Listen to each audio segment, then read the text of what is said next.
Sunday was the National Day of Remembrance and Action on Violence Against Women.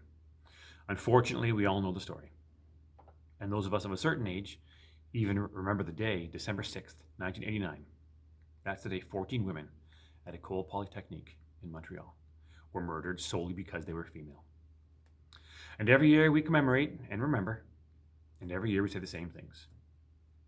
Do you realize that in 1989, the gender pay gap around the world was about 66%? That means that for every dollar a man earned, a woman earned 66 cents. In 2020, it's about 80%. That's an increase of 14%. 14% in 31 years.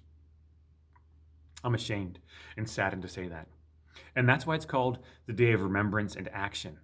Because December 6th and every day after isn't just about remembering a horrific act and honoring the victims. It's also time to take action. On so many support sites for women on the internet, there's a Leave Quickly button. It's there. It's even on the official Government of Canada Status of Women page. The button is there so that women who are in violent relationships and seeking help can hide the page quickly. I'm ashamed and sad to say that too, but more I'm angry. I'm angry that when a woman has the need for support and the strength to access help, they might have to leave a support page out of fear.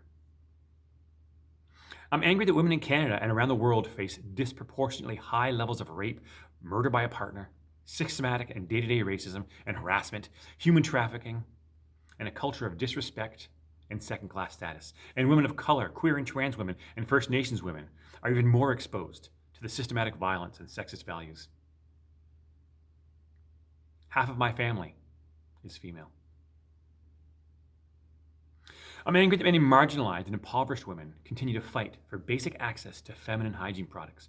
I'm angry that derogatory terms referring specifically to women infiltrate the music industry and flow wirelessly into our earbuds. I'm angry that we sometimes use gender-based derogatory terms when referring to a woman we don't like. I'm angry the messages we send our kids bombard them with images of half-dressed, flawless women with the perfect curves and eyebrows.